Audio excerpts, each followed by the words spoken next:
The moment the voices said, "You cannot save her," the air burst open with a deafening roar, like waves crashing against rocks. Water gushed from the walls, pouring in from cracks that hadn't been there a moment ago. The floor drowned in seconds, cold water rising to my ankles, then to my knees. I stumbled, gasping, holding the cross above the surface as the flood rose higher. Adaeze was still floating above the bed, her gown glowing brighter, her eyes burning holes in the darkness. She stretched out her arms, and the water obeyed her, swirling in violent circles as though she were commanding a storm. "Stop this!" I screamed. "Adaeze, fight it!" For the first time, her face flickered, just a second of recognition, a tear slipping from her glowing eye. But then her mouth opened, and the river voice spoke through her. "Chike, she belongs to us." The water surged, slamming me against the wall. My back cracked in pain, the cross slipping from my hand into the flood. I dove after it, but icy hands grabbed my ankles, dragging me under. I thrashed, bubbles escaping my mouth as the whispers grew louder beneath the water. Faces formed in the current, pale, hollow-eyed faces, men and women both, mouths moving in that cursed tongue. I was drowning in my own room. Just before my lungs gave out, the grip released. I shot up, coughing and gasping, only to find the floor bone dry. No water. No flood. Adaeze lay on the bed again, the gown gone, her body limp. But when I looked at the wall, there was a wet handprint, fresh, dripping, as if the river had been real after all. I thought the night was over. I thought the spirits had finished with me. But I was wrong. As I bent to pick up my mother's wooden cross from the floor, Adaeze shot upright on the bed. Her body moved too fast, too sharp. Her head twisted toward me, her mouth opening wider than it should, wider than any human mouth could. "Chike," she hissed, her voice echoing with layers, hers and the river's voice together. The red gown burst across her body like fire catching dry grass, covering her skin in seconds. Her arms lashed out, and the lamp shattered without her touching it. I stumbled back. "Adaeze, it's me. Fight it. Don't let them use you." For a flicker, her eyes softened. But then her body lunged.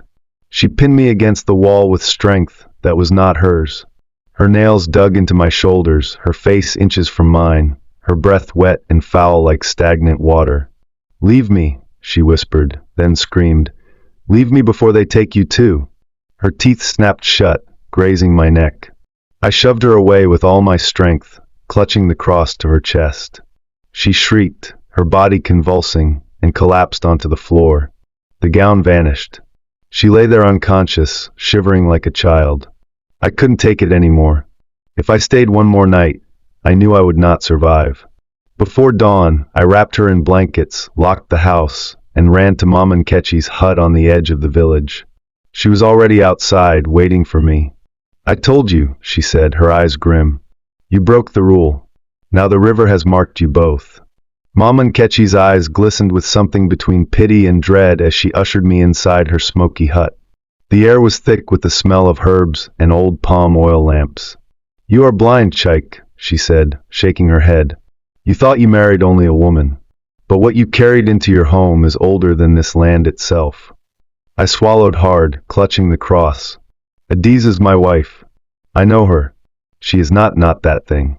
The old woman stirred the pot of burning herbs beside her, and the smoke coiled into shapes that twisted like water.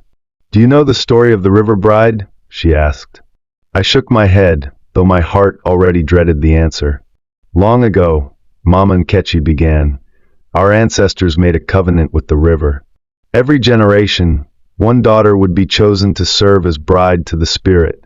She would wear the gown of blood and water, binding her to the river's will. In exchange, the people prospered. No famine, no drought, no plague."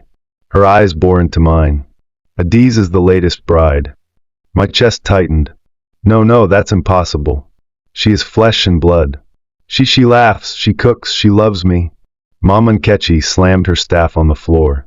"And yet, she walks at midnight, wears the red gown, and hums the river's song. You think that is love, son? No.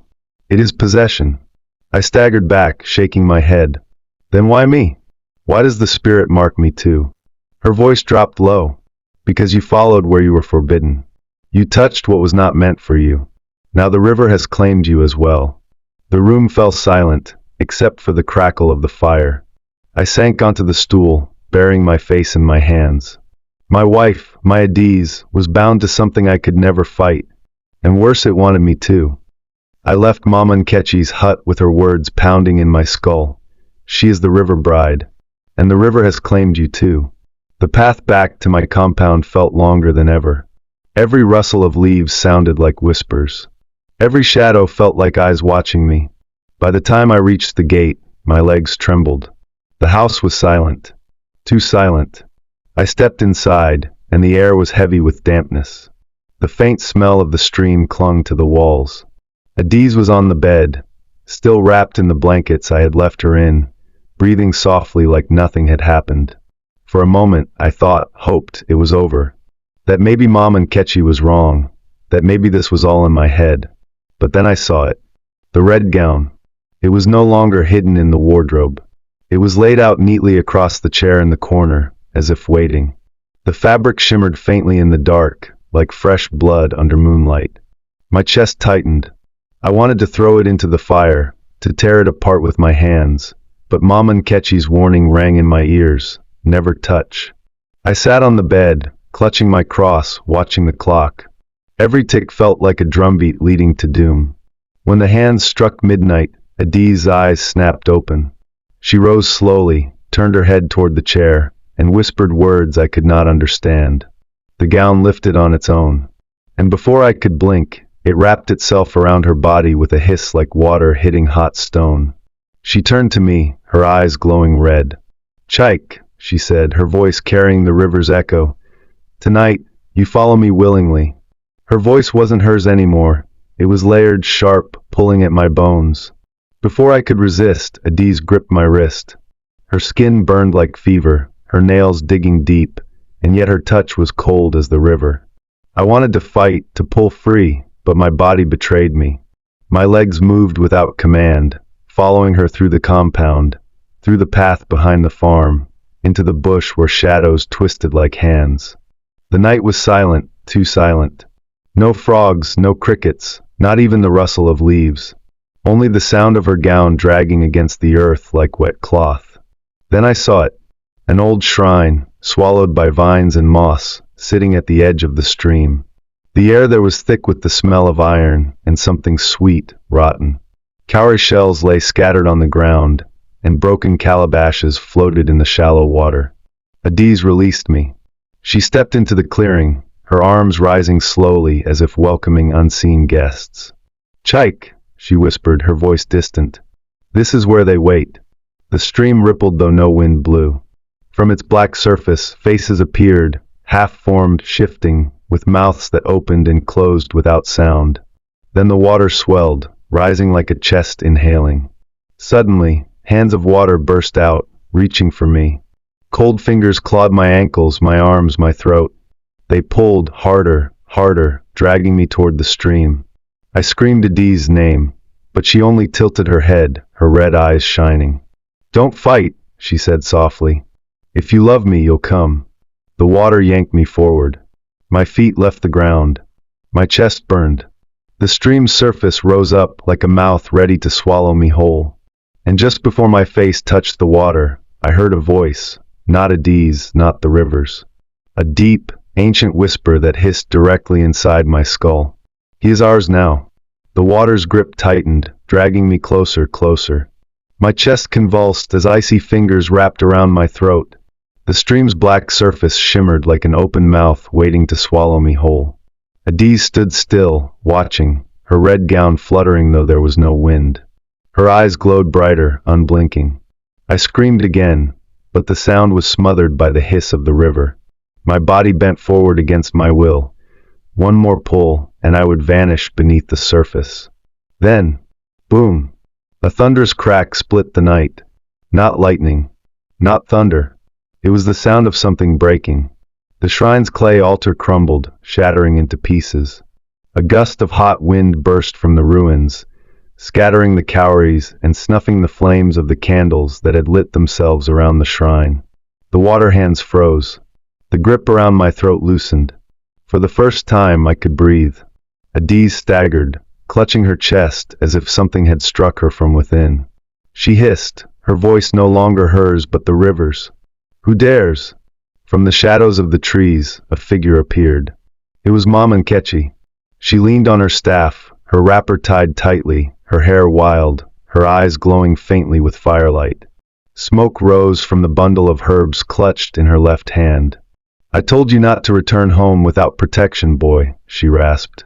Her voice carried the weight of thunder. She raised the herbs and blew across them. The smoke curled like a living thing, forming a barrier between me and the river's claws. The water hands shrieked, recoiling with a sound that rattled the ground. Adaeze, my wife, screamed too. Not with her voice, but with something ancient, something that made my ears bleed. Her body convulsed, the gown tightening around her frame like a second skin. The river howled, retreating, but not gone. Mama Nkechi turned her fiery eyes to me. "This night is only delayed, Chike. You are marked. If you live to see dawn, the battle has just begun." Mama Nkechi's smoke still lingered in the air as she yanked me away from the shrine. My knees shook, but she half dragged, half pushed me through the path until we reached my compound. The house loomed darker than I had ever seen it. The lantern I had left burning was out. Only the moonlight seeped through the cracks, laying pale lines across the floor. Inside, Adaeze lay on the bed, or rather, what was left of her. Her body writhed, twisting unnaturally, her back arching as though invisible ropes were pulling her apart. Her eyes flickered between black and red, her lips moving in whispers that belonged to no human tongue. The red gown clung tighter to her skin, glowing faintly like embers beneath water. Mama Nkechi shoved me behind her. "Don't touch her," she barked. She dropped her bundle of herbs and began chanting words that made the air itself tremble. Adaeze froze mid-arch. Her head snapped toward us. Her face, oh God, her face. Half of it was hers, my wife's soft features twisted with fear. The other half was bloated, pale, and dripping as though half drowned. Her voice split into two, Adaeze and the river's. "Chike, help me. We will not release what is ours." The walls of the house shuddered. Water seeped through the cracks in the floor, rising in thin streams, circling her bed. The smell of the stream filled the room. Mama Nkechi slammed her staff down, and fire erupted in the small clay pot she carried. She poured white chalk in a circle around me, trapping me inside. "You must not leave this circle," she hissed. "Not if you want to live." She began the midnight ritual right there. She ground the herbs in her palm, tossed them into the fire, and smoke thick with bitter scent filled the room. The air roared with unseen wings. Adaeze screamed, no, they screamed. The sound shook my bones. Her body convulsed, half reaching out to me, half clawing toward the river that dripped endlessly into the house. Mama Nkechi's chant grew louder, faster, sweat pouring down her forehead. The gown writhed like a living serpent on Adaeze's skin, tightening, choking, pulling. Then sudden silence. Adaeze's eyes locked on mine. For a split second I saw her. Just her. Tears ran down her human half. "Chike," she whispered. "Don't let them take me." And then the river's side snapped back, hissing with rage, the gown glowing blood red as the water surged higher. Mama Nkechi's chants rose higher, her cracked voice rattling the walls. The fire in her clay pot flared white, and the smoke swirled, pressing against the gown that writhed like a nest of snakes around Adaeze's body. For a moment, it seemed to work. Adaeze's body slumped, her chest heaving. The red glow dimmed. But then, crack! The floor split open beneath her bed. A jet of black water erupted upward, drenching the room in seconds. The fire hissed and died. The gown flared blood red, brighter than ever, pulsing with every beat of her heart. Adaeze's body levitated, her limbs stiff like a puppet pulled by invisible strings. The river's voice filled the room, shaking the rafters. "Fools! You dare bind what was promised." The water didn't just flood the house. It climbed the walls like living hands, dripping faces that screamed without mouths. The chalk circle Mama Nkechi had drawn around me dissolved instantly. Cold water rushed across my legs, pulling, as if the stream itself had tunneled into our home. Mama Nkechi staggered, her staff trembling in her grip. Her eyes widened. No, this power, it's older than I thought. Adaeze's face twisted, half hers, half the river's swollen mask. Her head spun toward me, her human eye wide with pleading, her river eye glowing like a furnace. Chike! Both voices said at once, one begging, one commanding. The gown tightened across her chest, glowing brighter until it seemed her skin would tear. A sound like drums thundered from nowhere, each beat rattling my heart in my chest. Then the water surged with fury, rising to the ceiling. A wave, impossible inside a room, crashed against Mama Nkechi, slamming her into the wall. She gasped, blood trailing from her lips, her staff clattering to the floor. The river howled through Adaeze's throat. She is ours. And now, you are too. The water rose higher, curling like a serpent, ready to strike. And I knew. I had only seconds before the river took both my wife and me forever. The water rose to the ceiling, circling like a coiled snake ready to strike. Adaeze hung suspended in the center, her body rigid, her gown glowing like a blood-soaked flame. I didn't think. I couldn't. She was still my wife. I lunged through the water, fighting against the current that dragged at my legs like 1,000 hands. My arms wrapped around her, clinging to her trembling body. Adaeze! Stay with me! Fight it! I screamed, my voice breaking. For a moment, I felt her heart beating fast beneath the gown. Her human eye blinked up at me, wide with fear. She whispered faintly, "Don't let me go." But then her river eye rolled back, and her mouth opened, spilling out black water instead of words. The gown flared, burning against my skin, and a force like iron shoved me back. I hit the floor hard, choking on water that wasn't water.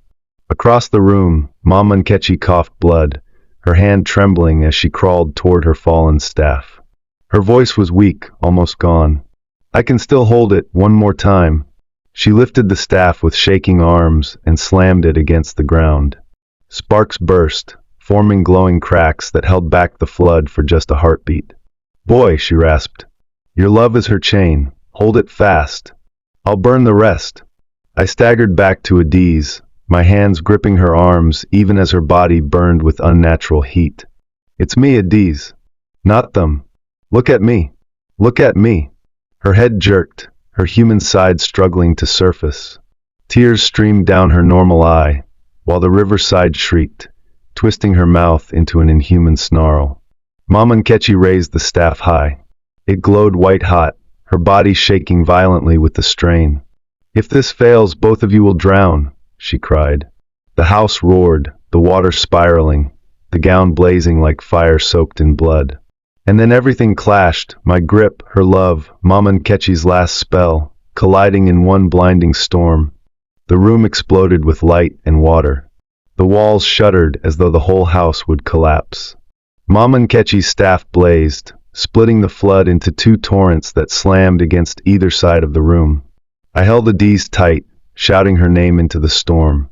"You're mine, Adaeze. Not theirs. Come back to me." For one heart-stopping second, it worked. Her body shuddered violently, the red glow dimming. The river's voice faltered, breaking into a scream that rattled every bone in my body. Then her human eye locked on mine. "Chike," she whispered, weak but alive. The gown slackened, falling loose like wet cloth, its furious light fading. I gasped, holding her trembling body close, relief flooding through me. But Mama Nkechi's voice cut sharp and trembling through the chaos. "No, boy, look at your hands." I glanced down. Black water seeped from my palms, dripping thick as tar. Where my skin had touched Adaeze's gown, glowing marks burned into me, swirling river symbols that writhed like living scars. My heart pounded as the truth hit me. I had saved her, but the river had claimed me instead.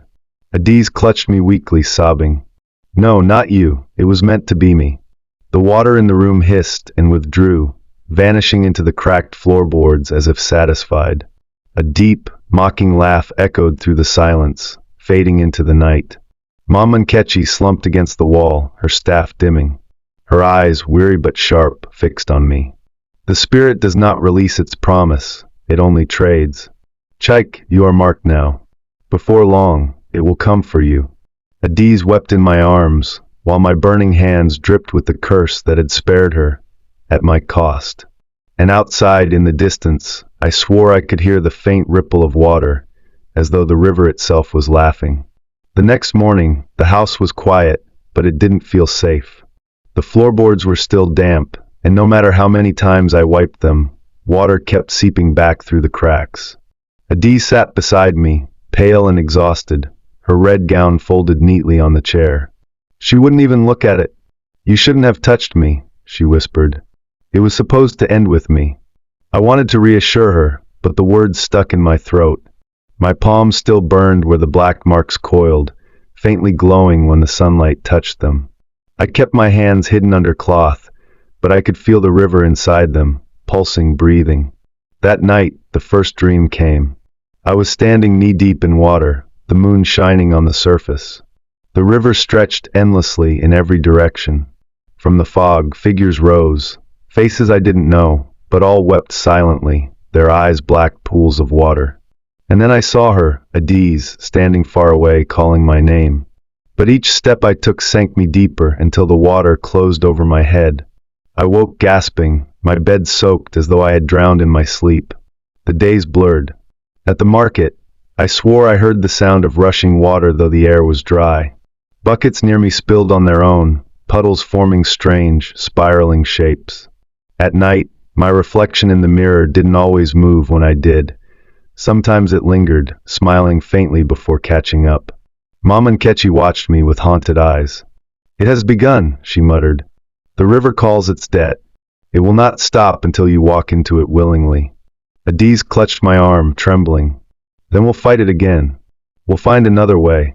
But in my chest, I could already feel it, the slow pull like a current beneath calm water. And deep down, I wasn't sure how long I could resist. At first, I tried to hide it. The dreams, the puddles, the whispering that came whenever the night grew too quiet. I told myself they were only in my head. But Adaeze saw what I refused to admit. She noticed when my eyes lingered too long on the basin of water. She noticed when my hand twitched, as if it wanted to dip itself inside without my permission. She noticed when I stopped eating, but never felt hungry. One evening, as she brushed my hair back from my damp forehead, she whispered, "Chike, your reflection isn't following you anymore." I laughed nervously, but when she turned the mirror toward me, my heart froze. In the glass, I stood perfectly still while Adaze's hand moved across my real shoulder. My reflection's lips curled slowly, showing teeth far sharper than my own. Then drip, drip, black water spilled down its chin. I staggered back, but before I could speak, my body convulsed. A deep, guttural sound tore from my throat, and I vomited a stream of thick, dark water that splashed across the floor. Adaeze screamed, holding me as my limbs jerked and twisted like a puppet on invisible strings. My own voice echoed back at me, warped and layered with something else. "Soon, you will walk into me and never return." I felt my hands clawing at the ground on their own, dragging me toward the door as though the river outside was calling me directly. Adaeze fought against me, her arms wrapping around my chest, tears running down her face. "No, you won't take him. You can't have him." For a moment, her cry pierced through the fog. My body stilled, trembling violently, and the black water hissed into steam. I collapsed into her arms, shivering, my mouth tasting of salt and iron. Adaeze clutched me tighter, sobbing into my shoulder. "You're slipping, Chike. I can't lose you too." I didn't have the strength to answer, but in the corner of the mirror, my reflection still stood smiling, its eyes glowing like the river under moonlight. Midnight came with the sound of rushing water. The whole house trembled, and I knew the river had arrived. The floorboards split open, spilling black water that rose fast, swallowing chairs and tables. From it, pale hands reached, dragging themselves up, pulling me toward their endless current. My body moved on its own, wading forward as though it belonged to them. My throat burned with a voice that wasn't mine. A promise made must be kept. Adaeze blocked my path, her red nightgown clinging to her shaking frame. She held Mama Nkechi's staff in both hands, its faint glow flickering. Tears streaked her face, but her eyes burned with defiance. "If it wants you, it has to go through me." The water surged higher, a towering figure rising from the flood. a woman's shape made of endless current, her face shifting like liquid. She pointed at me, and every nerve in my body screamed to obey. I begged through gritted teeth, fighting the pull. Adaeze, don't, it's stronger than us. But Mama Nkechi's voice echoed in my memory. The spirit does not release its promise, it only trades. Adaeze understood. Her hands trembled, but she raised the staff high, its glow piercing the shadows. Then it will trade with me. The spirit hissed, water lashing violently around her. Give him, and you will be free.